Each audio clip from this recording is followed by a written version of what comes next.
ক্লাসের বারান্দায় দাঁড়িয়ে আছি। হঠাৎ পিছন থেকে বলে উঠল, ভাইয়া 4 ক্লাসটা কোনটা? পিছনে তাকিয়ে দেখি একটা মেয়ে। প্রথম দেখাতেই ক্রাশ খেয়ে গেছি। মনে হয় আজ নতুন এসেছে। এক ধ্যানে তাকিয়ে আছি মেয়েটির দিকে। হঠাৎ মেয়েটির ডাকে হুঁশ ফিরল। হ্যালো, এভাবে তাকিয়ে আছো কেন? কিছু না। বললেন না 4 ক্লাস কোনটা? এটাই, আমি যে ক্লাসের সামনে দাঁড়িয়ে আছি সেই ক্লাস দেখালাম। তার মানে মেয়েটি আমাদের সাথেই পড়ে। থ্যাঙ্কস। মেয়েটি চলে যাওয়ার পর এক ধ্যানে মেয়েটির চলে যাওয়ার দিকে তাকিয়ে থাকলাম। কিছুক্ষণ বারান্দায় থেকে ক্লাসে চলে আসলাম। দেখলাম মেয়েটি আমার পাশের সিটে বসেছে। মনে মনে খুশি হলাম। সেই খুশি নিয়ে সিটে বসে পড়লাম। কিছুক্ষণ পর স্যার আসলো। এসেই বলল, তন্নি, সামনে এসো। স্যারের কথা মতো তন্নি সামনে গেল। তাহলে মেয়েটির নাম তন্নি। নামের সাথে চেহারাটাও মিল আছে বটে। তন্নি সামনে যেতেই স্যার বলল, এ হচ্ছে তন্নি, আজ থেকে তোমাদের নতুন বন্ধু। সবাই একসাথে মিলেমিশে থাকবা। জি স্যার। তন্নি, এবার জায়গায় গিয়ে বসো। তারপর তন্নি এসে জায়গায় বসে রইল। এভাবে সব ক্লাস শেষ করে বাহিরে চলে আসলাম। গেটে দাঁড়িয়ে রইলাম। কিছুক্ষণ পর দেখলাম একদল মেয়ে আসছে। আমার মুখে থাকা সেন্টার ফুটটা গেটের সামনে রাখলাম। এই সেন্টার ফুটে যেই পা রাখবে সেই হবে আমার প্রিয় মানুষ। এটা দেখার জন্য মনটা ছটফট করে। মেয়েগুলো গেটে আসার পর এক এক করে সবাই চলে যাচ্ছে। আমি শুধু পায়ের দিকে তাকিয়ে থাকলাম, কিন্তু এখনও আমার সেন্টার ফুটে পা পড়ল না। হঠাৎ দেখি সেই জায়গায় সেন্টার ফুট নেই। সামনে একজন মেয়ে থেমে গেছে। তারপর দেখলাম পা মাটিতে ঘষাঘষি করছে। ব্যাপারটা বুঝে ফেললাম কেন পা এমন করছে। আমি মেয়েটির কাছে গেলাম। গিয়ে দেখি মেয়েটি আর কেউ না, তন্নি। মনে মনে খুশি, আমার ক্রাশ তাহলে আমার প্রিয় মানুষ। তারপর আমি বললাম, তোমাকে আমার পছন্দ হয়েছে, আমাকে ভালোবাসবে কি? I hate you. এই বলে চলে গেল। আমি অনেক ডাকলাম কিন্তু দাঁড়ালো না। তারপর সবাই এসে পড়লাম। বাসায় এসে আম্মুকে বললাম, আম্মু খাবার দাও, খুব খিদে পেয়েছে। তারপর খেয়ে রুমে চলে আসলাম। এভাবে কেটে গেল 15 দিন। কিন্তু তন্নি আমাকে একটুও বুঝলো না। যখনই মনের কথা বলতে চাই তখন শুধু একটা কথাই বলে, আই হেট ইউ। একদিন ক্লাসে স্যার পড়াচ্ছিল, তখন আমি তন্নিকে একটা চোখ টিপ দেই। এটা সে দেখে ফেলে। রাগে ব্যাগ নিয়ে ক্লাস থেকে বের হতে যেতে চাইলেও দরজা পর্যন্ত যেতে স্যার আটকালো। তারপর স্যার বলল, কোথায় যাচ্ছ তন্নি? হাত পাতো। এই বলে স্যার তন্নির হাতে একের পর এক লাঠি দিয়ে আঘাত করতে লাগলো। এটা দেখে আমার চোখ দিয়ে পানি পড়তে লাগলো। তন্নির হাতের আঘাতটা আমার কলিজায় লাগলো। রাগের মাথায় মনে মনে স্যারকে বলছি, তোর বাইক আজকে 12টা বাজাবো শালা। কিছুক্ষণ পর তন্নিকে মারা বন্ধ করে বলল, এমন যাতে না হয়, জায়গায় গিয়ে বসো। তারপর তন্নি জায়গায় বসে পড়ল। দেখলাম নীরবে কান্না করতে লাগলো। এখন নিজের কাছেই অনেক খারাপ লাগছে। কি দরকার ছিল ক্লাসে ফাইজলামি করার? এসব প্রশ্ন নিজেকে জিজ্ঞেস করছি। এই ক্লাস শেষ করে দোকান থেকে একটা ব্লেড নিয়ে গেলাম স্যারের বাইকের কাছে। গিয়ে বাইকের সিট কাটতে লাগলাম ব্লেড দিয়ে। কাটা শেষে হঠাৎ স্যার দেখে ফেলেছে। আমার কোনো ভয় লাগেনি, বরং রাগ আরও বেড়ে গেছে। যতই হোক সে আমার গুরুজন। হঠাৎ করে স্যার আমাকে অফিসে নিয়ে গেল। তারপর বাবাকে ফোন করে বলে দিল আসতে। কিছুক্ষণ পর বাবা আসলো। এসেই বলল, কি হয়েছে স্যার, হঠাৎ করে আমাকে ডাকলেন কেন? তাহলে শুনুন। তারপর সব বলল। হঠাৎ তো স্যারের বাইক নষ্ট হওয়ার কারণ কি? কি হলো, কথা বলিস না কেন? তন্নিকে মারলো কেন? এই তন্নি আবার কে? তন্নিকে আমি ভালোবাসি। স্যার ওকে আজ মেরেছে, সেটা আমার একদমই সহ্য হয়নি। তাই বাধ্য হয়ে এই কাজ করেছি। এইটুকু একটা বাচ্চা ছেলের মুখে এই কথা? আমি কিছু বলছি না, নিচের দিকে তাকিয়ে আছি। তারপর হেড স্যার বলল, আমি আর চাচ্ছি না যে মিনহাজ আর এই স্কুলে পড়ুক। সমস্যা নেই স্যার, ওকে নতুন স্কুলে ভর্তি করাবো। বাবার কথা শুনে শরীর কাঁপতে লাগলো। এক ধ্যানে বাবার দিকে তাকিয়ে আছি। ওকে, কাগজপত্র সব রেডি করছি আমি। আচ্ছা। আর এইদিকে তন্নির বান্ধবী এই খবর পেয়ে তন্নিকে গিয়ে বলল। এটা শুনে তন্নিরও একটু মন খারাপ হলো, আবার খুশিও হলো। মিনহাজ আর তাকে বিরক্ত করতে পারবে না। আর এইদিকে স্যার কাগজ রেডি করে সব বাবার কাছে দিল। বাবা বলল, চল এবার যাওয়া যাক। কিছু বলছি না। কি হলো, চল। তারপর আমি আর বাবা বাহিরে চলে আসলাম। বাবা গাড়িতে উঠে পড়ল। আমি যখন গাড়িতে উঠব ঠিক এই মুহূর্তে তন্নি আসলো। দেখলাম তার মুখে বিজয়ের হাসি। তন্নি বলল, এই নাও তোমার সেন্টার ফ্রুট। তুমি প্রমাণ করে দিলে যে তুমি আমায় ভালোবাসোনি।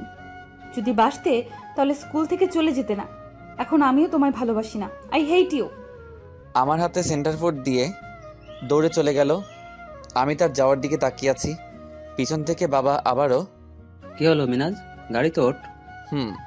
তারপর গাড়িতে উঠে পড়লাম। কিছুক্ষণ পর বাসায় এসে পড়লাম। বাবা একজন বিজনেসম্যান। আমাদের বাসাটা 2 তলা। বাসার ভিতরে গিয়ে বাবা আম্মুকে সব বলল। দেখলাম আম্মুর চোখে পানি। কয়েকদিন পর বাবা আমাকে নতুন স্কুলে আবার পড়ে ভর্তি করিয়ে দিল। নতুন স্কুলের দিন ভালোই কাটছিল। মন থেকে তন্নিকে মুছতে পারলাম না। তার জন্য সারা জীবন অপেক্ষা করব। 12 বছর পর আজ আমি অনেক খুশি, কারণ তন্নি নাকি আমাদের কলেজে ভর্তি হয়েছে। কাল থেকে কলেজে আসবে। বিকেলে শহরটা ঘুরতে বের হলাম। রেল স্টেশনে চোখটা পড়তে দেখলাম একটা মেয়েকে 4 জন ছেলে ডিস্টার্ব করছে। আর একটু সামনে গিয়ে দেখি এটা তো তন্নি। দূর থেকে ছেলেগুলোর ছবি তুলে নিলাম, আর সাথে তন্নিরও। এমনভাবে তুলেছি তারা কিছুতেই বুঝতে পারেনি। তারপর তন্নি একটা ট্যাক্সি নিয়ে চলে গেল বিরক্ত হয়ে, আর ছেলেগুলো গাড়ি নিয়ে চলে গেল। যাওয়ার সময় গাড়ির নাম্বারের একটা ছবি তুলে নিলাম। হোস্টেলে এসে লোকেশনের সাহায্যে ওই গাড়ির নাম্বার সার্চ দিয়ে দেখতে চেয়েছিলাম এখন গাড়িটা কোথায় আছে। অবশেষে পেয়ে গেলাম, সাথে তাদের বাসাও। আর আপনারা ভাবছেন যে তন্নিকে কি করে চিনলাম, তাহলে শুনুন। একদিন ফেসবুকে এক মেয়ের পিক দেখলাম। মেয়েটা অনেক সুন্দর, এক কথায় ছেলেদের ক্রাশ। তারপর প্রোফাইলের ভিতরে ঢুকলাম। এক এক করে ওই মেয়েটির সব পোস্টের পিক দেখলাম। শেষে 2টি পোস্ট দেখে আমার চোখ কপালে উঠল। আমি কাকে দেখছি? এটা তো তন্নির ছোটবেলার ছবি। তারপর বুঝলাম এই আইডিটা আর কারো না, তন্নির। কালকে প্রিন্সিপালের কাছে শুনলাম তন্নি নামের এক মেয়ে নাকি এই কলেজে ভর্তি হয়েছে 2-3 দিন আগে। তারপর স্যারের থেকে তন্নির সার্টিফিকেট নিয়ে দেখলাম এটাই সেই তন্নি যাকে ছোটবেলায় হারিয়েছি। রাত 8টার দিকে বের হলাম বাইক নিয়ে। 30 মিনিট পর পৌঁছে গেলাম। তারপর বাসার দরজার সামনে গিয়ে কলিং বেল বাজালাম। কিছুক্ষণ পর একটা ছেলে দরজা খুলল আর বলল, কে তুই? এখানে কি চাস? বিকালে রেল স্টেশনে একটা মেয়েকে ডিস্টার্ব করছিলি কেন? করেছি, বেশ করেছি, তাতে তোর কি? এই বলে নাক বরাবর দিলাম এক ঘুষি। দেখলাম নাক দিয়ে রক্ত পড়তে লাগলো। ভিতরে থাকা 3 জন এসে ফাইট শুরু করে দিল। কিছুক্ষণ পর 4 জন ফ্লোরে পড়ে আছে। ওদের একজন বলল, ভাই, আমাদের মারছেন কেন? শালা, মেয়ে দেখলেই মাথা ঠিক থাকে না তোদের। আর কোনোদিন যদি মেয়েদের ডিস্টার্ব করিস তাহলে সেদিনই হবে তোদের শেষ দিন। ভাই, মাফ করে দিন, আর কোনোদিন কোনো মেয়ের দিকে তাকাবো না। মনে থাকে যেন। দরজা খুলে বাহিরে বের হলাম। দেখলাম পুলিশ আমাকে কোনো কথা না বলতে দিয়ে গাড়িতে তুলল। অবশেষে থানায় নিয়ে গেল। এখন রাত 12টা। থানায় লকারের ভিতরে বসে আছি। হঠাৎ হাবিলদার এসে বলল, আপনার জামিন হয়ে গেছে, এবার বাইরে আসেন। তারপর দেখলাম বাবার অফিসের ম্যানেজার ওসি স্যারের রুম থেকে বের হচ্ছে। ম্যানেজারকে দেখে বললাম, চাচা কেমন আছেন? ভালো, তুমি কেমন আছো? আলহামদুলিল্লাহ ভালো। আমি থানায় আছি। আপনি কি করে জানলেন? আমি জানিনি, জেনেছে তোমার বাবা। তোমাকে জামিন করানোর জন্য আমাকে পাঠিয়েছে। ও। হঠাৎ ম্যানেজারের ফোন বেজে উঠল। কিছুক্ষণ কথা বলার পর আমার দিকে মোবাইল দিয়ে বলল, তোমার বাবা, কথা বলো। ম্যানেজারের হাত থেকে মোবাইলটা নিতেই, কেমন আছিস মিনাজ? ভালো। তুমি কেমন আছো? ভালো। হঠাৎ মারামারি করতে গেলি কেন? তোমাকে এসব বলে লাভ কি? তুমি তো সারাদিন টাকা আর টাকা নিয়ে থাকো। বলতে পারবে যে আম্মু মারা যাওয়ার পর তুমি আমাকে কতটা সময় দিয়েছো? আমাকে সময় না দিয়ে সারাদিন টাকার পিছনে ঘুরেছো। আম্মু মারা যাওয়ার পর একদিনও ভালো করে তোমার আদর পাইনি। তোমার কোনো শিক্ষা না পেয়ে আজ আমার এই অবস্থা। এভাবে বলিস না, তোকে কাছে না পেয়ে আমারও কষ্ট হয়। বিজনেসে কেমন ঝামেলা তুই তো জানিস। থাকো তোমার বিজনেস নিয়ে। এই বলে ফোন কেটে দিলাম। মোবাইল ম্যানেজারকে দিয়ে বললাম, চাচা এবার আপনি চলে যান। তুমি কোথায় যাবে? হোস্টেলে চলে যাব। ভালো করে যেও। তোমার কোনো সমস্যা হলে তোমার বাবা তো আছেই। আমি জানি তুমি তোমার বাবার সাথে যতই রাগ করো না কেন, ভেতরে ভেতরে অনেক ভালোবাসো। চাচা। তারপর হোস্টেলে চলে আসলাম। ও আপনাদের তো বলাই হয়নি, আম্মু মারা যায় 4 বছর আগে। প্রথমে ভেঙে পড়লে তারপর আস্তে আস্তে স্বাভাবিক হয়ে উঠি। আম্মুকে এখনো ভুলিনি, আর ভবিষ্যতে ভুলতেও পারবো না। আর আরেকটা কথা, আমি হোস্টেল থেকে পড়াশোনা করি। আমার জন্য আলাদা একটা রুম বুক করে দিয়েছিল বাবা। হোস্টেলে এসে ডিনার করে ঘুমিয়ে গেলাম। সকালে উঠে ফ্রেশ হয়ে ব্রেকফাস্ট করে কলেজে চলে গেলাম। ক্যাম্পাসে বসে বসে ছোটবেলার আমার আর তন্নির কথা ভাবতে লাগলাম। কিছুক্ষণ পর বেল বেজে উঠল। তারপর সেখান থেকে চলে আসলাম। যখনই ক্লাসে ঢুকবো তখন এক মেয়ের সাথে ধাক্কা লাগে। দেখলাম মেয়েটি ফ্লোরে পড়ে গেছে। মেয়েটিকে আমার হাত বাড়িয়ে বললাম, সরি, আসলে দেখতে পাইনি, ওঠেন। মেয়েটির মুখ উপরে তুলল, আর এটা তো তন্নি। এত বছর পর তন্নিকে দেখে অনেক খুশি খুশি লাগছে। সেই ছোট তন্নি আজ অনেক বড় হয়ে গেছে। ছোটবেলার চেহারার সাথে এখন কোনো মিল নেই। হ্যালো, উঠবেন নাকি? তারপর তন্নির হাত ধরে তাকে উঠালাম। আপনি কি কানা নাকি? দেখে চলতে পারেন না? আসলে দেখতে পাইনি, সরি। এবারের মতো মাফ করে দিলাম। তারপর তন্নি বেঞ্চে বসে পড়ল, আমিও বেঞ্চে বসে পড়লাম। তারপর স্যার আসলো। সব ক্লাস শেষ করে হোস্টেলে চলে আসলাম। পরের দিন ব্রেকফাস্ট করে কলেজে চলে গেলাম। একদম ভদ্র ছেলের মতো কলেজে গিয়ে ক্যাম্পাসে বসে বসে বই পড়তে লাগলাম। কিছুক্ষণ পর দেখলাম তন্নি আমার দিকে আসছে। এসেই বলল, আমি তার কথায় কোনো উত্তর না দিয়ে বই পড়তে লাগলাম। তন্নি আবারও বলল, কলেজের সবার কাছ থেকে শুনলাম তুমি নাকি ভালো স্টুডেন্ট, কোনো মেয়ের দিকে তাকাও না, তোমার নামে অনেক প্রশংসা শুনেছি। এসব কথা যাক, কালকে রাগ দেখানোর জন্য সরি। এখন আসল কথায় আসি। কলেজের সবার ছবি তুলেছি, তুমি বাদে। এবার তোমারটা তুলি। আমি এইবারে উত্তর দিলাম না, শুধু বইয়ের দিকে তাকিয়ে আছি। হ্যালো, তোমার সাথে এতক্ষণ ধরে কথা বলছি, তোমার কোনো রিয়েকশনই নেই। আমি এইবারে উত্তর দিলাম না, শুধু বইয়ের দিকে তাকিয়ে আছি। হ্যালো, এইদিকে তাকাও প্লিজ, একটা ছবি তুলি। এইবার কোনো কথা বললাম না, শুধু তন্নির দিকে তাকালাম। এইবার ঠিক আছে, এবার তুলি। তারপর আমি এমন কিছু করব তন্নি কখনো ভাবতেই পারিনি। তন্নি মোবাইলের ক্যামেরাটা ধরতেই আমি তন্নির ঠোঁটে আমার ঠোঁটটা লাগিয়ে দেই। তন্নি নিজেকে ছোটানোর জন্য অনেক চেষ্টা করেছিল, কিন্তু আমার শক্তির সাথে পেরে উঠছে না। এভাবে 5 মিনিট লিপ কিস করার পর ছেড়ে দেই। দেখলাম তন্নি অবাক চোখে তাকিয়ে আছে। সে ভাবতেই পারিনি যে আমি এমন কাজ করব। আমি কোনো কথা না বলে সেখান থেকে চলে এলাম। কিছু দূর যাওয়ার পর ভেঙে ফেলার শব্দ হলো। বুঝলাম রাগে তার মোবাইল ছুঁড়ে ভেঙে ফেলছে। আমি আর দেরি না করে হোস্টেলে চলে এলাম সোজা। পরের দিন কলেজে এসে দেখলাম তন্নি ক্যাম্পাসে বসে আড্ডা দিচ্ছে তার বান্ধবীদের সাথে। আমি গিয়ে বললাম, ভালোবাসি। কাকে? তোমার বান্ধবীকে। দেখলাম তন্নি আমার দিকে রাগী চোখে তাকিয়ে আছে। আমি তাকে দেখে মুচকি মুচকি হেসে যাচ্ছি। এটা দেখে তন্নির রাগ দ্বিগুণ হলো। এতদিনে লাইনে আসলেন তাহলে? রিমি, এখান থেকে মিনহাসকে চলে যেতে বল। দুলাভাই, আজ এখান থেকে চলে যান, তা না হলে আমার বান্ধবী আপনাকে 12টা বাজিয়ে ছাড়বে। রিমির বাচ্চা, একদম হাসবি না। এই চেহারাতে তোমাকে অনেক কিউট লাগছে। বেশি রেগে যেও না, তা না হলে মুখ ফেটে যাবে। থাকো বাবু, আমি যাই। এই বলে চলে আসলাম ক্লাসে। আজ একটু বেশি রাগিয়ে ফেললাম। তার রাগী চেহারাটা আমার কাছে ভালো লাগলো। যতই হোক ভালোবাসার মানুষ। কিছুক্ষণ পর দেখলাম তন্নি ক্লাসে আসছে আর আমার দিকে রাগী মুডে তাকিয়ে আছে। আমি সেদিকে খেয়াল না করে অন্যদিকে তাকিয়ে থাকলাম। কিছুক্ষণ পর স্যার আসলো। সব ক্লাস শেষ করে হোস্টেলে চলে গেলাম। পরের দিন কলেজে এসে গেটের সামনে বসে বসে বই পড়তে লাগলাম। হঠাৎ পিছনে তাকিয়ে দেখি কিছু মেয়ে আসছে, তাই মুখে থাকা সেন্টার ফুট মাটিতে রাখলাম। মেয়েগুলো চলে যাওয়ার পর দেখলাম সেন্টার ফুট নেই। সামনে তাকিয়ে দেখি তন্নি পায়ের জুতো থেকে কিছু একটা ছোটানোর চেষ্টা করছে। বুঝে গেলাম তন্নি আবারও আমার সেন্টার ফুটে পা দিয়েছে। তারপর আমি গিয়ে বললাম, তোমাকে আমার পছন্দ হয়েছে, আমাকে ভালোবাসবে কি? তন্নি তাকিয়ে দেখে আমি এই কথাটা বললাম। এটা শোনার পর চিন্তা করতে লাগলো, এই কথাটা আগে যেন কোথাও শুনেছি। কিছুক্ষণ পর বুঝতে পারলো তন্নি এই ছেলেটা আসলে কে। তারপর বলল, তুমি তাহলে সেই পাগল যে ছোটবেলায় আমার পেছনে ঘুরঘুর করতে, আমার সব সময় বিরক্ত করতে। এত সহজে মনে পড়ে গেল তাহলে? এসব কথা যাক, একটা কথা বুঝতে পারলাম না। কি কথা? ছোটবেলায় স্যার আমাকে মারার পর স্যারের বাইক নষ্ট করলে কেন? কারণ তোমাকে আমি সেই ছোটবেলায় প্রথম দেখায় ভালোবেসে ফেলেছিলাম, তাই তোমার হাতের আঘাতটা আমার বুকে এসে লেগেছিল। সেটা সহ্য করতে না পেরে এমনটা করেছি। আর একবার যদি ভালোবাসার কথা মুখে আনো তাহলে কিন্তু খুব খারাপ হয়ে যাবে। কি খারাপ হবে? হ্যাঁ, তোমাকে ভালোবাসতে পারবো না। বেশ, আমি গেলাম, থাকো তোমার ভালোবাসা নিয়ে। এই বলে চলে গেল তন্নি। আমার একটু কষ্ট লেগেছে তন্নির কথাগুলো শুনে, তবু হাল ছাড়বো না। তারপরে হোস্টেলে চলে এলাম। আজ ক্লাস করতে মন চাইছে না, তাই চলে এলাম। আর এদিকে তন্নি রাগ নিয়ে গেল সাজিদের কাছে। এটা দেখে সাজিদ বলল, কি হয়েছে তোমার? এত রেগে আছো কেন? মিনহাজের জন্য। সে কি করেছে তোমাকে? সবসময় আমাকে বিরক্ত করে। এভাবে বিরক্ত করলে একসময় আমি পাগল হয়ে যাব। চিন্তা করো না, আমি দেখছি কি করা যায়।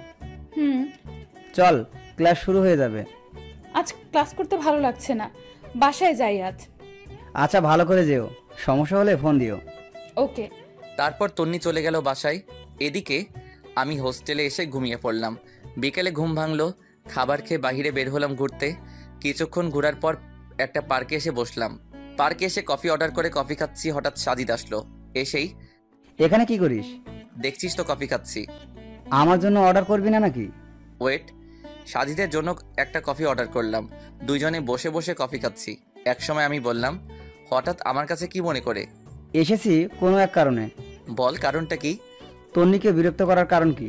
তন্নিকে তুই চিনিস কিভাবে? এক বৃষ্টির দিনে সে গাড়ি পাচ্ছিল না, তাই আমি ওকে লিফট দিয়েছিলাম। সেই সময় থেকে পরিচয় তার সাথে। ও, তোর কি সম্পর্ক তন্নির সাথে? এখন কোনো সম্পর্ক নেই, তবে শীঘ্রই হয়ে যাবে, কারণ আমি তন্নিকে ভালোবাসি আর তন্নিও আমাকে ভালোবাসে। এটা তুই ভুল বললি। তন্নি তোকে নয়, আমাকে ভালোবাসে। হাসালি, তন্নি তো তোকেই দেখতেই পারে না, আর এখানে ভালোবাসার তো দূরের কথা। সময় বলে দিবে তন্নি কার। যতই চেষ্টা করিস না কেন, আমার কাছ থেকে তন্নিকে আলাদা করতে পারবি না। তন্নি যদি তোকে সত্যিই ভালোবাসে, তাহলে হাসি মুখে তন্নিকে তোর হাতে তুলে দিব আমি, কারণ তন্নির ভালোর জন্য সব কিছুই করতে পারি। তোর প্রেম কাহিনী শুনতে এখানে আসিনি। যাওয়ার আগে একটা কথা বলে যাই, তন্নিকে আর বিরক্ত করবি না। ভালো থাকিস। এই বলে সাজিদ চলে গেল। আর আমি ভাবছি, তন্নি যদি অন্য কারো হয়ে যায়, সেটা আমি সহ্য করতে পারবো নাকি? যে করেই হোক তন্নিকে আমার করে নিতে হবে। কিছুক্ষণ পার্কে থেকে হোস্টেলে চলে আসলাম। পরের দিন কলেজে এসে দেখলাম আজকেও তন্নি তার বান্ধবীদের সাথে আড্ডা দিচ্ছে। আমিও গেলাম ওদের সাথে আড্ডা দিতে। গিয়ে তন্নির পাশে বসে পড়লাম। তারপর বললাম, হাই বাবু, কেমন আছো? আজকেও আবার এসেছো? এখানে রাগ করার কি আছে? জাস্ট আড্ডা দিতে আসলাম। এখানে আড্ডা দিতে হবে না, যাও এখান থেকে। মিনাজ, আমাদের সাথে আড্ডা দিলে সমস্যা কোথায়? তুই কেন বুঝতে পারছিস না? আমি কিছুই বুঝতে চাই না। মিনাজ আমাদের সাথে আড্ডা দিবে। মনে হয় তোমাদের বিরক্ত করে ফেললাম। আজ যাই তাহলে। তুমি কোথাও যাবে না, এখানেই আড্ডা দিবে। অন্যদিন আড্ডা দিব, ওকে? তোর কোথাও যাওয়ার দরকার নেই, আজ আমাদের সাথে আড্ডা দাও। আমি তো তন্নির কথা শুনে অবাক। তন্নি এমন কথা বলবে ভাবতেই পারিনি। অবাক হওয়ার কিছু নেই, তোমার সাথে কিছু কথা আছে। কি কথা? রিমি, তোরা এখান থেকে যা। এখন তো নতুন একজনকে পেয়ে গেছিস, আমাদের আর মনে পড়বে না। দেখ, উল্টাপাল্টা কথা বলবি না, যা এখান থেকে। তারপর রিমি আর তার বান্ধবীরা চলে গেল। এতক্ষণ তাদের কাহিনী দেখছিলাম আর হাসছিলাম। তারপর আমি বললাম, কি বলবে বলো? তুমি কি আমাকে ভালোবাসো? ছোটবেলা থেকে ভালোবাসি। তা আমাকে সবার সামনে প্রপোজ করতে পারবে? অবশ্যই। তাহলে কালকে বাগান থেকে একটা গোলাপ ফুল নিয়ে আসো, কেননা গোলাপ আমার প্রিয় ফুল। এখনই প্রপোজ করব, তুমি ওয়েট করো। এই বলে দৌড়ে গেলাম কলেজের বাগানে। সেখান থেকে একটা গোলাপ ফুল নিয়ে এসে দেখলাম তন্নি আগের জায়গায় দাঁড়িয়ে আছে। আমি গিয়ে সোজা তন্নির সামনে মাটিতে হাঁটু কেড়ে বসলাম। আশেপাশে তাকিয়ে দেখলাম কলেজের সবাই আমাদের দিকে তাকিয়ে আছে। সেদিকে আর খেয়াল না করে তন্নিকে বলতে লাগলাম, জীবনে প্রথম কাউকে প্রপোজ করলাম। ভালো করে গুছিয়ে বলতে পারবো না, শুধু টুকুই বলি। তোমাকে সেই ছোটবেলায় যেদিন প্রথম দেখেছিলাম সেদিন থেকে তোমাকে ভালোবাসি। তোমাকে আমার স্বপ্নের রানী করে রাখবো। কথা দিচ্ছি, কখনোই কষ্ট পেতে দিব না। I love you. এক নিঃশ্বাসে কথাগুলো বলে ফেললাম। একসময় তন্নি আমার হাত থেকে গোলাপটা নিয়ে বলল, আই লাভ ইউ। মাথাটা উঁচু করে দেখলাম তন্নি সাজিদকে প্রপোজ করছে। সাজিদও অ্যাকসেপ্ট করছে তন্নির প্রপোজ। মুহূর্তে যেন পৃথিবী উল্টে গেল আর চোখ দিয়ে পানি পড়তে লাগলো। কেন করলো তন্নি আমার সাথে এমন? বুক ভরা কষ্ট নিয়ে সেখান থেকে চলে আসলাম হোস্টেলে। আজ অনেক কষ্ট হচ্ছে আমার। যাকে এত বছর কাছে পেয়েও হারাতে হবে ভাবতেই পারিনি। 2 দিন পর রুম থেকে বের হইনি। এই 2 দিনে সারাদিন রুমে বসেই কাটিয়েছি। হঠাৎ ফোনটা বেজে উঠল। দেখলাম রিমি ফোন করেছে। তারপর রিসিভ করে বললাম, হ্যাঁ বলো। একটু হাসপাতালে 12 নম্বর কেবিনে এসো তাড়াতাড়ি। কেন? এখন প্রশ্ন করো না, তাড়াতাড়ি এসো। এই বলে ফোন কেটে দিল। আমি তো চিন্তায় পড়ে গেলাম। হঠাৎ কি জন্য ডেকেছে, নাকি সাজিদকে গাড়ি ধাক্কা দিয়েছিলাম এটা জেনে ফেললো নাকি? আপনাদের তো বলাই হয়নি। সেদিন তন্নি সাজিদকে প্রপোজ করার পর নিজেকে ঠিক রাখতে পারিনি। রাতে যখন সাজিদ তার বাসার সামনে গাড়ি পার্কিং করবে, তখন আমি গাড়ি নিয়ে পিছন থেকে ধাক্কা মেরে দিলাম। এতে সাজিদের গাড়ি পাশে থাকা গাছের সাথে জোরে ধাক্কা খায়। সাজিদ কিছু বুঝে ওঠার আগে গ্লাসে তার মাথাটা আঘাত লাগে। সাথে সাথে জ্ঞান হারিয়ে ফেলেছিল। এই ছিল সেদিনের কাহিনী। এসব কথা বাদ দিয়ে রেডি হয়ে চলে গেলাম রিমির দেওয়া হাসপাতালে। হাসপাতালে এসে 12 নম্বর কেবিনে চলে গেলাম। গিয়ে দেখলাম সাজিদের মাথায় ব্যান্ডেজ করা, হাতেও ব্যান্ডেজ করা। পাশে তাকিয়ে দেখি তন্নি আর রিমি বসে আছে। তারপর রুমে ঢুকলাম। আমি যে রুমে ঢুকেছি সেটা কেউ খেয়াল করেনি।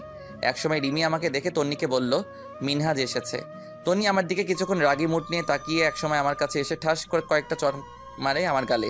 আমি গালে হাত দিয়ে দাঁড়িয়ে আছি। তারপর তন্নি বলল, সাজিদকে কেন মেরেছো? আর ও কি দোষ করেছিল? তুমি যদি সত্যি আমাকে ভালোবাসতে তাহলে সাজিদকে মারতে পারতে না। কারণ যে সত্যিকারের ভালোবাসে সে চায় তার ভালোবাসার মানুষ অন্য কারোর সাথে সুখে থাকুক। তুমি এর উল্টোটা করেছো। তোমার কাছ থেকে মুক্তি পাওয়ার জন্য সেদিন সাজিদের সাথে অভিনয় করেছিলাম। এটা আগে থেকে আমার আর সাজিদের প্ল্যান ছিল। কিন্তু সামান্য বিষয় নিয়ে তুমি মানুষ মারতে পারবে সেটা কখনোই ভাবিনি।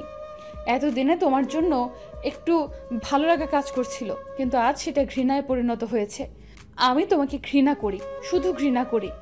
তন্নির কথাগুলো শুনে আমার খুব খারাপ লাগলো। আজ নিজেকে সত্যি অপরাধী মনে হচ্ছে। তন্নি আমার কাছ থেকে চলে গিয়ে সাজিদের কাছে গিয়ে বলল, সাজিদ, তুমি জানতে চেয়েছিলে না আমি কাকে ভালোবাসি? তাহলে শোনো, আমি তোমাকে ভালোবাসি। আমি শুধু চেয়েছি তোমায়। তন্নির এই কথাটা বুকে এসে লাগলো। মনে হয় কলিজাটা কেউ একজন টানছে। এক মুহূর্তে এখানে না থেকে চলে আসলাম হোস্টেলে। এসে দরজা বন্ধ করে নিজের ইচ্ছে মতো কাঁদলাম। নিজেকে শেষ করে দিতে ইচ্ছে করছে, কিন্তু না, আত্মহত্যা মহাপাপ। অল্প দিনের ভালোবাসার জন্য দুনিয়ার পরকাল হারাতে চাই না। যেভাবে হোক নিজেকে সামলাতে হবে। কয়েকদিন পর হোস্টেলের ছাদে দাঁড়িয়ে দাঁড়িয়ে আকাশ দেখছি। যে সময় মন খারাপ থাকে সেই এখানে দাঁড়িয়েও আকাশ দেখে মনটা ভালো হয়ে যায়। কিন্তু আজ কেন জানি মনটা ভালো হতে চাচ্ছে না। বারবার তন্নির কথা মনে পড়ছে। হঠাৎ আমার কাঁধে কারো হাতের স্পর্শ পেলাম, তাই দেখার জন্য পিছনে তাকালাম। সাথে সাথে মুখে কয়েকটা ঘুষি পড়লো। তাকিয়ে দেখলাম সাজিদ। তারপর বলল, আমি বলেছিলাম না তন্নি আমাকে ভালোবাসে? আজ দেখ, তন্নি শুধু আমার, আর আমাকে সেদিন মারতে চেয়েছিলি না? আজ দেখ তোর অবস্থা। এই বলে মারতে শুরু করলো। হঠাৎ আমার বুকে সাজিদের একটা লাথি দিল। নিচে থাকা আরেকটা বিল্ডিংয়ের ছাদে পড়লাম। নাক দিয়ে হালকা রক্ত পড়তে লাগলো।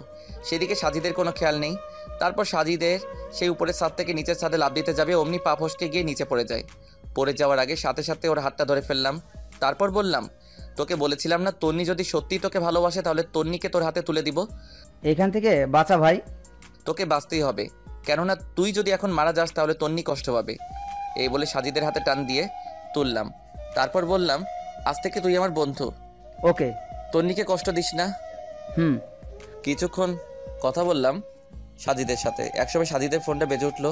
সাজিদ ফোন রিসিভ করে কথা বলার পর মুখটা কালো হয়ে গেছে। এটা দেখে আমি বললাম, কি হয়েছে, মুখ কালো হয়ে গেল কেন? তন্নির বাবার লোকেরা আজ তন্নিকে নিয়ে গেছে তাদের বাড়ি চট্টগ্রামে। তন্নির ইচ্ছার বিরুদ্ধে বিয়ে ঠিক করেছে তার বাবা। কি করব কিছুই বুঝতে পারছি না। তোর কিছুই করতে হবে না, আমি তন্নিদের বাড়িতে যাব। তোকে কথা দিচ্ছি তন্নিকে তোর হাতে তুলে দিব। ওকে দোস্ত, কবে যাচ্ছিস? আজ যাব। ওকে। যেখান থেকে চলে আসলাম হোস্টেলে, তারপর ব্যাগ গুছিয়ে রেডি হয়ে বেরিয়ে পড়লাম তন্নিদের বাসার উদ্দেশ্যে। ট্রেন থেকে নেমে রিক্সা নিলাম। কিছুক্ষণ পর তন্নিদের বাড়িতে আসলাম। দেখলাম বিশাল বড় বাড়ি। তন্নিদের বাবা এই এলাকার চেয়ারম্যান। বাড়িটা 3 তলা। তারপর ভিতরে ঢুকলাম, দেখলাম চেয়ারে একজন বয়স্ক লোক বসে আছে। মনে হয় এটাই তন্নির বাবা। তন্নির বাবা আমাকে দেখে বলল, কে তুমি? আমি মিনহাজ, আমি তন্নিকে ভালোবাসি। এটা শোনার পর তন্নির বাবার লোকেরা ছুরি নিয়ে আসলো। এসেই সবাই আমার গলায় ছুরি ধরেছে। তারপর তন্নির বাবা বলল, কি বললে তুমি? আরে কথাটা তো শুনেন, আমি তন্নিকে ভালোবাসি, কিন্তু তন্নি আমাকে ভালোবাসে না আঙ্কেল। সবাই স্যার ওকে। তারপর সবাই ছেড়ে দিল। আঙ্কেল মানে তন্নির বাবা আবারও বলল, কোথায় থেকে এসেছো? ময়মনসিংহ থেকে এসেছি। তন্নির সাথে কিভাবে পরিচয় তোমার? ও আমার ক্লাসমেট, আমরা এক কলেজে পড়ি। এসেছো তখন বিয়ে খেয়ে যেও। Okay uncle.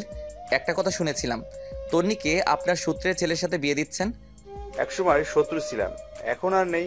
আমরা বন্ধু হয়ে গেছি আরমান শিকদারের সাথে। ও বুঝে শুনে তন্নিকে বিয়ে দিয়েন। এসব নিয়ে তোমার চিন্তা করতে হবে না। দারোয়ান মিনহাজের ব্যাগগুলো উপরে নিয়ে যা। দারোয়ান ব্যাগ উপরে নিয়ে গেল।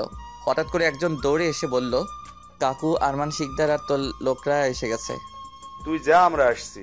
আজকে কি জন্য এসেছে তারা? আজ তন্নিকে আংটি পরিয়ে যাবে। তুমি ভিতরে যাও, আমি তাদের নিয়ে আসি। না, আমিও আপনার সাথে যাব। এত দূর থেকে এসেছো, এখন রেস্ট নাও। তার আর দরকার হবে না, আমিও যাব। আচ্ছা চল। তারপর সবাই চললাম আরমান শিকদারকে এগিয়ে আনতে। একসময় আমি বললাম, আঙ্কেল, আরমান শিকদার যদি আজ অস্ত্র নিয়ে আসে তখন কি করবেন? আমার বিশ্বাস আজ তারা কোনো অস্ত্র নিয়ে আসবে না। আমিও চুপ হয়ে গেলাম। তারপর তাদেরকে দেখলাম গাড়ি নিয়ে দাঁড়িয়ে আছে। একসময় আমি হাতটা এমনভাবে পিছনে নিলাম যে কেউ দেখে ভাববে ছুরি বা অস্ত্র বের করছি পিছন থেকে। আর আরমান শিকদারের লোক আমার দিকে তাকিয়ে আছে। তারপর আমি পিছনের পকেটে হাত ঢুকিয়ে হাতটা আস্তে আস্তে বের করলাম। আর আরমান শিকদারের লোক অবাক চোখে তাকিয়ে আছে। এটা দেখে সবাই ছুরি বের করে ফেললো। আমিও সাথে সাথে পিছন থেকে হাত বের করে বললাম, আপনারা থামেন, এটা চিরুনি। চিরুনি? দেখলেন তো এখন? এসব কি? এসব কিছু না, তোমার পায়ে ফেলার জন্য এসেছি। এবার চল বাড়িতে। আরমান শিকদারের একজন লোকের কাছে দেখলাম পোষা কুকুর কোলে নিয়ে দাঁড়িয়ে আছে। আমি গিয়ে বললাম, চিরুনি লাগবে নাকি? তাহলে কুকুরটা আমার কাছে দেন, এই নেন চিরুনি। তারপর কুকুর নিয়ে চলে আসলাম তন্নিদের বাড়ির পাশে পুকুরে। পুকুরটা বেশ বড়, আবার জায়গাটাও সুন্দর। ওর সাথে খেলা করতে লাগলাম। একসময় মুখ দিয়ে শীষ বাজাতে শুরু করলাম। দেখলাম কুকুর শুয়ে পড়েছে, এমনভাবে শুয়েছে যে সে আর রাত বেঁচে নেই। আবার শীষ বাজালাম, তখন শোয়া থেকে উঠে পড়লো। এবার কাজ হয়েছে, এটা দিয়ে তন্নির বিয়ে ভাঙতে হবে। পুকুর পাড় থেকে চলে আসলাম। কুকুরটা ওই লোকের কাছে দিয়ে বাড়ির সবার সাথে পরিচয় হলাম। তন্নির দাদির কাছে জানতে পারলাম তন্নির ছাদে আছে, তাই আমিও ছাদে চলে গেলাম। দেখলাম তন্নি দোলনায় বসে আছে। আমাকে দেখে বলল, কেন এসেছো এখানে? ছোটবেলায় একবার তোমার সেন্টার ফ্রুটে পা দিয়েছিলাম, তাই সারা জীবন তোমার কাছে থাকতে হবে? কখনোই না। ছোটবেলায় আমাকে শান্তিতে থাকতে দিলে না, আর এখন কলেজেও সবসময় বিরক্ত করে গেছো। আমি কতবার বলবো যে আমি তোমাকে ভালোবাসি না, আমি সাজিদকে ভালোবাসি, আর এখন আমার বাড়ি পর্যন্ত এসে গেছো আমাকে বিরক্ত করার জন্য। হ্যাঁ, তোমার বাড়ি পর্যন্ত এসে গেছি, কিন্তু বিরক্ত করার জন্য না। এসেছি তোমার বিয়ে ভাঙতে, তোমার আর সাজিদকে মিলিয়ে দেওয়ার জন্য। তুমি আসলে কেন সাজিদকে পাঠাতে? ও যদি আসতো তাহলে তোমার বাবা তাকে মেরে ফেলতো, তাই আমি আসতে দেইনি। এসেছো ভালো কথা, বিয়েটা যেভাবেই হোক ভাঙতে হবে। এসব নিয়ে তোমার চিন্তা করা লাগবে না, আমি সব সামলে নিব। চলো নিচে। তারপর আমি আর তন্নি নিচে চলে আসলাম। এইভাবে কয়েকদিন কেটে গেল। আজ তন্নির বিয়ে। আমি এখনো কুকুর নিয়ে খেলছি ছাদে বসে।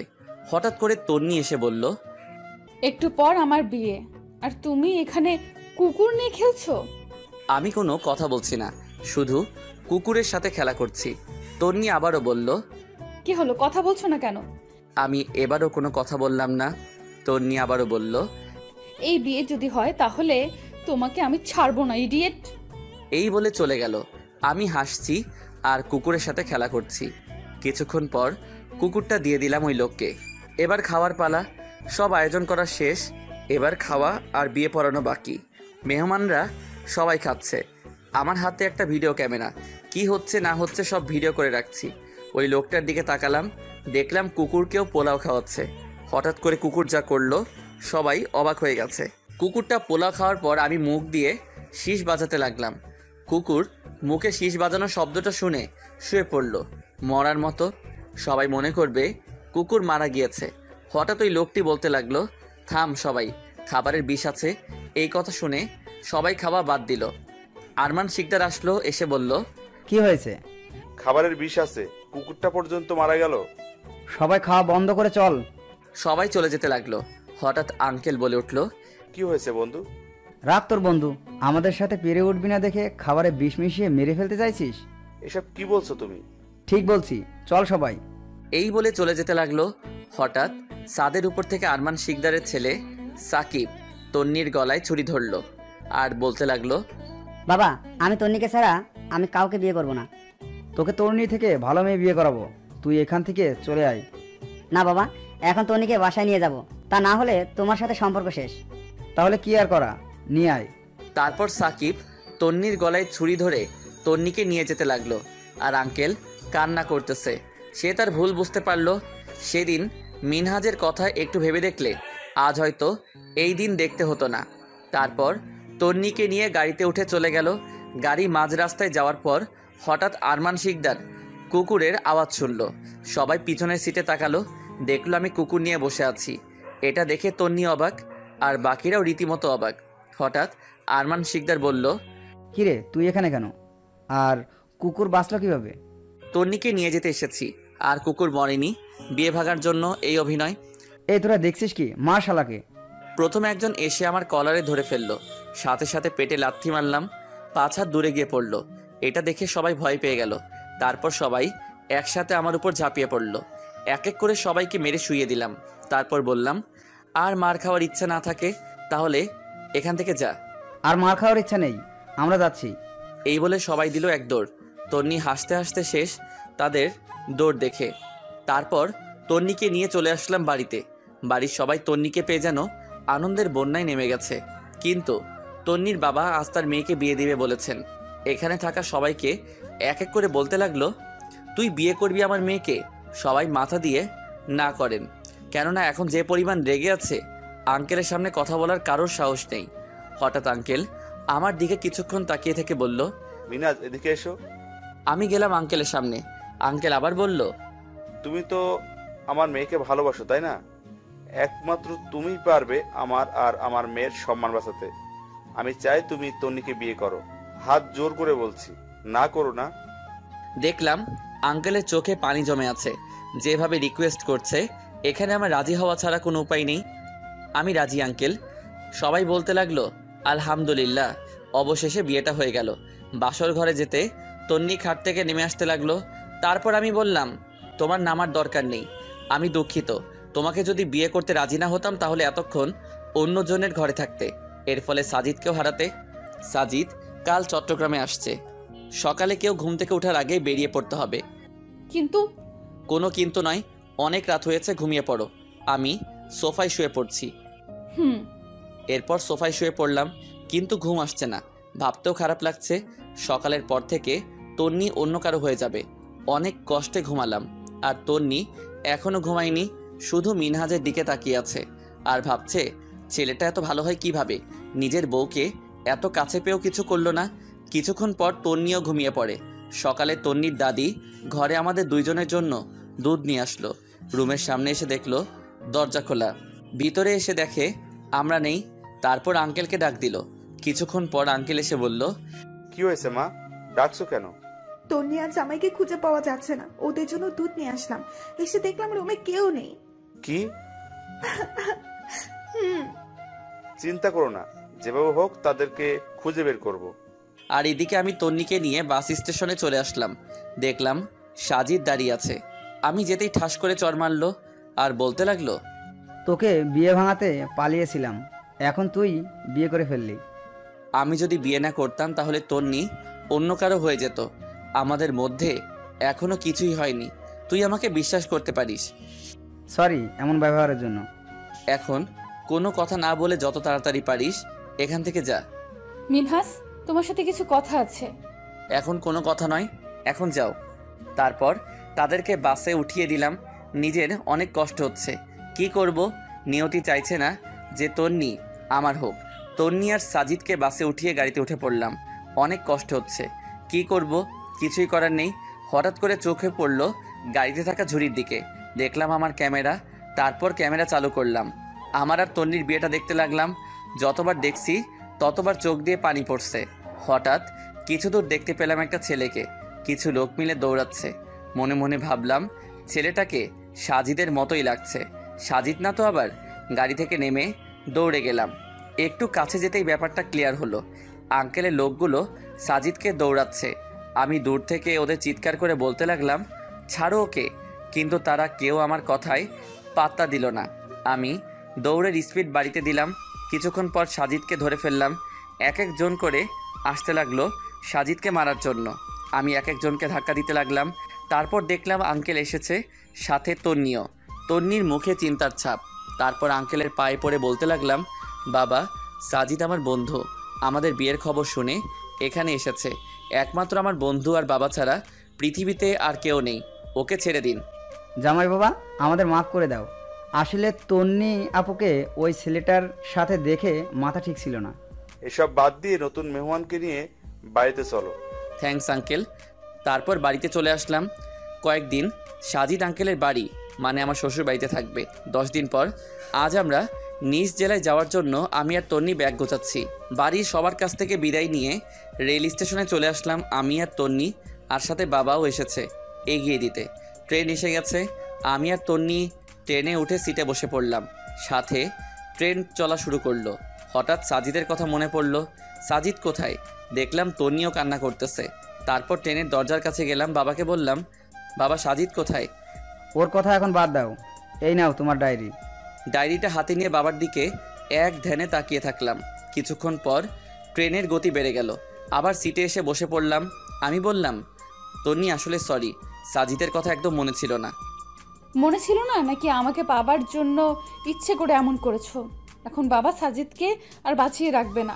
আমার খুশির জন্য বাবা সব কিছু করতে পারে, এবার সাজিদকে মেরে ফেলবে। আমি কিছু বলছি না, চুপ করে বসে আছি। এবার মনে পড়ে গেল আরমান শিকদারের কথা, ওকে দিয়ে কাজে লাগাতে হবে। তারপর সামনের স্টেশনে এসে আমি আর তন্নি নেমে পড়লাম ট্রেন থেকে। তন্নি অনেকবার জিজ্ঞেস করেছিল এখানে কেন নামলাম, আমি কিছুই বললাম না। তারপর রিক্সা নিয়ে চলে গেলাম আরমান শিকদারের বাড়ি। দেখলাম তাদের বাড়িটার চারদিকে লোকে ঘেরাও করে রেখেছে। গেটে আসতে একজন বলল, কাকে চাই? আরমান শিকদারকে আসেন আমার সাথে।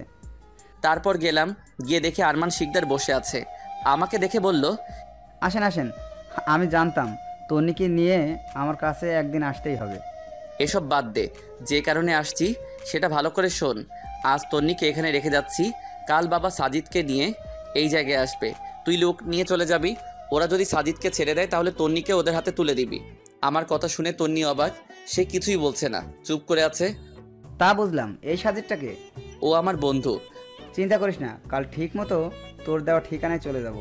আর একটা কথা, তন্নিকে ভালো করে দেখে রাখবি, ওর গায়ে একটা ফুলের টোকা যেন না লাগে, তা না হলে তোদের সবাইকে উপরে পাঠিয়ে দিব, মনে থাকবে?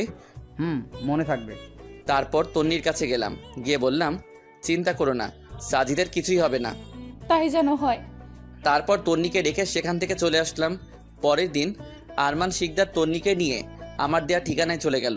আমি এক জায়গায় লুকিয়ে থাকলাম যাতে বাবার লোক আমাকে না দেখতে পায়। কিছুক্ষণ পর দেখলাম বাবার লোকরা এসে গেছে। ওরা বলছে আগে তন্নিকে ছেড়ে দিতে, আরমান শিকদার বলছে আগে সাজিদকে ছেড়ে দিতে। তারা কেউ কাউকে ছাড়লো না। অবশেষে আরমান শিকদার তন্নিকে এক জায়গায় রেখে ওদের সাথে মারামারি লাগতে গেল। বাবার লোকেরা তাই করলো। দুই দলের মারামারি লেগে গেল। এই ফাঁকে আমি সাজিদ আর তন্নিকে নিয়ে এক গাড়িতে উঠলাম। ওদেরকে ডাক দিয়ে বললাম বাই, টাটা। এই বলে গাড়ি স্টার্ট দিয়ে স্পিড বাড়িয়ে চলে আসলাম। ওরা শত চেষ্টা করেও ধরতে পারলো না। তারপর গাড়ি চলছে মেইন রাস্তা দিয়ে। তন্নি আমার পাশের সিটে আর সাজিদ পিছনের সিটে বসেছে। হঠাৎ করে ফোনটা বেজে উঠলো। দেখলাম ফোনটা তন্নির বাবা দিয়েছে। তারপর রিসিভ করলাম। বেশি কিছু বলবো না জামাই, শুধু এইটুকু বলবো, আমাদের সাথে যদি বিশ্বাসঘাতকতা করে থাকো তাহলে তুমি যেখানেই থাকো না কেন আমার হাত থেকে বাঁচতে পারবে না। এই বলে বাবা ফোন কেটে দিল। পাশ থেকে তন্নি বলল, কে ফোন করেছিল? কিছু বলছো না কেন? আমার এক ফ্রেন্ড। মিথ্যা বলার জায়গা পেলে না। বাবা ফোন দিয়েছিল তাই না? কি বলেছে বাবা? কিছু না, এবার চুপ থাকো। আমরা এখন কোথায় যাচ্ছি? এখন কথা বলো না, চুপচাপ বসে থাকো, গেলেই দেখতে পাবে। তন্নি একটা কথাও বলেনি। তারপর আশেপাশে থাকা এক হোস্টেলে উঠলাম। দুইজনকে একটা রুম দেখিয়ে আমি আলাদা রুমে চলে আসলাম। এসে অনলাইনে বিমান টিকিট কাটলাম সাজিদ আর তন্নির জন্য। তারপর গেলাম তাদের রুমে। দেখলাম সাজিদ এক কোণে বসে মোবাইল টিপছে আর তন্নি বিছানায় মন খারাপ করে বসে আছে। আমি গিয়ে বললাম, মন খারাপ নাকি? না, হঠাৎ এখানে? টিকিট দিতে এলাম। কিসের টিকিট? বিমানের টিকিট। সাজিদ, ইন্ডিয়া চলে যা তন্নিকে নিয়ে, কাল একটাই তোদের ফ্লাইট, সকাল সকাল বের হয়ে পড়বি, তা না হলে বাবা এখানে আসলে তোকে মেরে ফেলবে। দে টিকিট। তারপর টিকিট সাজিদের কাছে দিয়ে চলে আসলাম রুমে। রুমে বসে বসে আগের কথা ভাবতে লাগলাম। হঠাৎ করে তন্নি আসলো, এসেই বলল, কি করো? দেখতেই পারছো কি করছি। কাল আমরা চলে যাব, তারপর আমাকে ভুলে থাকতে পারবে? জানি না, তবে চেষ্টা করব। আমরা চলে যাওয়ার পর তুমি ময়মনসিংহে চলে যেও। আগে তোমার বাবার কাছে ক্ষমা চাইতে হবে। তোমার বাবা যে বিশ্বাসটা আমাকে করেছিল সেটা আজ ভেঙে ফেলেছি। এখন যদি তোমার বাবার কাছে ক্ষমা না চাই তাহলে নিজেকে অনেক বড় অপরাধী মনে হবে। তুমি পাগল হয়ে গেছো নাকি? বাবার কাছে যাবে মানে? বাবা তোমাকে মেরে ফেলবে। এসব পরে দেখা যাবে, এখন যেতে পারো, ঘুমাবো এখন। যাওয়ার আগে আমার দেওয়া শেষ স্মৃতিটা তোমাকে দিতে চাই। এই বলে ব্যাগ থেকে আমার ক্যামেরাটা এগিয়ে দিয়ে বললাম, এই ক্যামেরাটা রাখো, এটার মধ্যে তোমার আমার ছোটবেলার সব স্মৃতি আর আমাদের বিয়ের ভিডিও আছে। তারপর তন্নি ক্যামেরা নিল। তারপর টেবিল থেকে একটা ট্যাবলেট খেলাম। তন্নি অবাক হয়ে জিজ্ঞাসা করলো, কি খেলে এটা? ভয় পাওয়ার কিছুই নেই, সকালে তোমাদের চলে যাওয়া দেখে সহ্য করতে পারবো না, তাই ঘুমের ট্যাবলেট খেলাম। এই বলে শুয়ে পড়লাম। তন্নি দরজা পর্যন্ত গিয়ে একবার আমার দিকে তাকালো, দেখলো আমি ঘুমিয়ে পড়েছি এতক্ষণে। কিছুক্ষণ আমার দিকে তাকিয়ে চলে গেল রুমে। তন্নি রুমে যেতেই সাজিদ জিজ্ঞেস করলো, কোথায় গিয়েছিলি? মিনহাজের কাছে একটু। ও আচ্ছা, ব্যাগ গুছিয়ে নাও, সকাল সকাল বের হতে হবে। তারপর ব্যাগ গুছিয়ে সাজিদ সোফায় শুয়ে পড়লো আর তন্নি বিছানায় শুয়ে পড়লো। তারপর তারা ঘুমিয়ে গেল। সকালে তন্নি আর সাজিদ ব্রেকফাস্ট করে ব্যাগ নিয়ে বেরিয়ে পড়লো। গাড়ির কাছে যেতেই সাজিদ দেখলো তন্নির হাতে ক্যামেরা। তারপর সাজিদ বলল, কে দিয়েছে ক্যামেরাটা? মিনহাজ। ও, এবার উঠে পড়ো। একবারও কি ভেবে দেখেছো আমরা চলে গেলে বাবা মিনহাজকে মেরে ফেলবে? তোমার বাবা এখন আমাদের মেরে ফেলবে, তাড়াতাড়ি ওঠো। আমি জানি বাবা আমাকে ভালোবাসে, তাই আমাদের কিছুই করবে না। তাড়াতাড়ি ওঠো। হঠাৎ করে বাবার গাড়ি দেখতে পেল সাজিদ আর তন্নি। সাজিদ ভয় শেষ, সে তন্নিকে জোর করতে লাগলো। তবু তন্নি গাড়িতে উঠলো না, কারণ মিনহাজের কথা ভেবে। তন্নি ভালো করে জানে বাবা মিনহাজকে মেরে ফেলবে। হঠাৎ করে বাবার লোক গাড়ি থেকে নেমে সাজিদকে ধরে ফেলে। তন্নি গিয়ে তার বাবার পায়ে ধরে বলে, বাবা সাজিদকে কিছু করো না, এখানে সাজিদের কোনো দোষ নেই, ওকে ছেড়ে দাও। কিন্তু বাবা তন্নিকে ধাক্কা দিয়ে সাজিদকে মারতে লাগলো। তন্নি বারবার তার বাবার পায়ে বলছে ওকে ছেড়ে দিতে, কিন্তু বাবা কোনো কথা শুনলো না, সাজিদকে মারতেই থাকে। হঠাৎ করে আমার কানে কিছু একটা শব্দ পেলাম, সাথে সাথে ঘুম থেকে উঠে পড়লাম। হঠাৎ তন্নির কান্নার আওয়াজ আমার কানে আসলো বাহির থেকে। এটা শুনে দৌড়ে গেলাম বাহিরে, দেখলাম বাবার লোক সাজিদকে মারছে। তারপর আমি সাজিদের কাছে গিয়ে বাবার লোকগুলোকে ধাক্কা দিয়ে সরিয়ে ফেললাম। হঠাৎ সাজিদকে মারা বন্ধ করে দিল। তারপর বাবার কাছে গিয়ে বললাম, বাবা এখানে সাজিদ আর তন্নির কোনো দোষ নেই, সব দোষ আমার। ঠিকই বলেছিস, সব দোষ তোর। এই বলে পা দিয়ে লাঠি মেরে ফেলে দিল। তারপর আবারও বলতে লাগলো, আমি ভুল করেছিলাম তোর মতো ছেলের সাথে আমার মেয়ের বিয়ে দিয়ে। আজ দেখি কে তোকে বাঁচায়। হাতে একটা মোটা লাঠি নিয়ে আমার কাছে আসতে লাগলো মারতে। যখনই বাড়ি দিতে যাবে পাশ থেকে তন্নি চিৎকার করে বলল, বাবা আর কাউকে যদি মেরেছো তাহলে নিজেকে শেষ করে দেব। এই বলে তন্নির হাতে একটা চাকু নিয়ে তার হাত কাটতে লাগলো। আমি দৌড়ে গিয়ে চাকুটা ধরে ফেলে দিলাম। দেখলাম হাত থেকে রক্ত পড়ছে। পকেট থেকে রুমালটা বের করে তন্নির হাতে বেঁধে দিলাম। হঠাৎ তন্নির কাকা বলতে লাগলো, তন্নি তুমি তোমার বাবাকে কষ্ট দিয়েছো আর জামাইকে কষ্ট দিয়েছো। এই বলে সাজিদের গলায় ছুরি ধরলো। মাটিতে থাকা ছুরিটা নিয়ে আমার গলায় ধরে বলতে লাগলাম, বাবা সাজিদকে ছাড়তে বলেন, তা না হলে নিজেকে শেষ করে দিব। তুমি পাগল হয়ে গেলা? হ্যাঁ পাগল হয়ে গেছি। আর বাবা তাড়াতাড়ি সাজিদকে ছেড়ে দিতে বলেন। মতিন, ছেড়ে দে সাজিদকে। তারপর মতিন সাজিদকে ছেড়ে দিল, আর আমি আমার গলায় ছুরি ধরে দাঁড়িয়ে আছি। তারপর সাজিদ বলতে লাগলো, তন্নি চলো এখান থেকে, এর থেকে বড় সুযোগ আর পাবো না। তন্নি কোনো কথা বলছে না, শুধু আমার দিকে তাকিয়ে আছে। বাবা আবারও বলতে লাগলো, দেখ তোর মতো এই বন্ধুত্বের এই প্রতিদান দিবেই না কেন? সে একটা খারাপ মানুষ। বাবা সাজিদ মোটেও খারাপ নয়। তা তো দেখতেই পাচ্ছি কে খারাপ আর কে ভালো। হঠাৎ করে সাজিদ বলতে লাগলো, কাকে খারাপ বলছেন? আমি খারাপ নয়। আমাকে মারবেন নাকি? মারুন। তন্নি চাইলে মিরাজকে তালাক দিয়ে দিতে পারে। কি পারবে না? তোমার বাবার সামনে মিরাজকে তালাক দিয়ে দিতে? কি হলো, কথা বলো।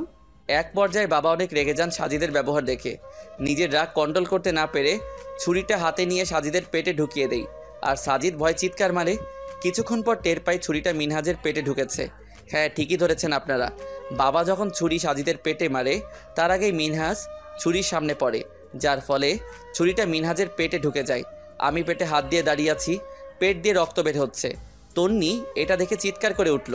কারো মুখে আওয়াজ নেই, যেন মুহূর্তেই বোবা হয়ে গেছে সবাই। আর এদিকে সাজিদ তন্নির হাত ধরে তন্নিকে বলতে লাগলো, তন্নি চলো এখান থেকে, চলো। সাজি, মিনহাজ। ও মরে যাবে, মরে যাক, তাতে তোমার কি? ও আমার স্বামী। সাথে সাথে সাজিদ তন্নির হাত ছেড়ে দিল। তন্নি ছাড়া পেয়ে আমার কাছে দৌড়ে আসলো।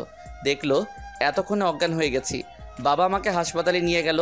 10 ঘন্টা পর তন্নি সিটে বসে বসে কাঁদতে লাগলো, আর বাবা সান্ত্বনা দিতে লাগলো। হঠাৎ ডাক্তার এসে বলল, এখানে রোগীর কাছে লোককে। তন্নি বসা থেকে দাঁড়িয়ে বলল, আমি। কি হন রোগীর? স্ত্রী। এখানে একটা সাইন। তন্নি তাই করলো। থ্যাঙ্কস। আর পেটে আঘাতটা একটু বেশি লেগেছে, তাই শিওর বলতে পারছি না। আমাদের চেষ্টা করে ফেলেছি, বাকিটা আল্লাহর হাতে। এই বলে ডাক্তার চলে গেল। তন্নি বাবাকে বলতে লাগলো, মিনহাজ বাঁচবে তো? একদম চিন্তা করিস না, বাঁচবে। 24 ঘন্টা হয়ে গেল, এখনো মিনহাজের জ্ঞান ফিরল না। আর এদিকে তন্নি মিনহাজের কেবিনে গেল। আমার দিকে কিছুক্ষণ তাকিয়ে থেকে বলতে লাগলো, মিনহাজ ওঠো, দেখো আমি আমি তোমার কাছে ফিরে এসেছি। আমাকে মাফ করে দিও, তোমার ভালোবাসা বুঝতে পারিনি। আমি তোমাকে ভালোবাসি। হ্যালো, শুনতে পারছো? আমি তোমাকে ভালোবাসি। এই বলে তন্নি চলে যেতে লাগলো। হঠাৎ আমি তার হাত ধরে ফেললাম। তন্নি পিছনে তাকিয়ে দেখে আমি হাত ধরেছি। সাথে সাথে তন্নি আমাকে জড়িয়ে ধরে কান্না করে দিল। আমি বললাম, পাগলি কান্না করছো কেন? আমাকে কষ্ট দিতে ভালো লাগে তোমার? কষ্ট তো এতদিন আমাকে দিয়েছিলে। তার জন্য মাফ চাচ্ছি। ওকে মাফ করে দিলাম, কিন্তু একটা শর্ত আছে। কি? তোমার বাবাকে নানা বানাতে হবে। যা দুষ্টু। তারপর তন্নি আমাকে জড়িয়ে ধরল। অবশেষে পূর্ণতা পেল তাদের ভালোবাসা। সমাপ্ত। এতদিন পাশে থাকার জন্য সবাইকে অনেক অনেক ধন্যবাদ। সবাই ভালো থাকবেন।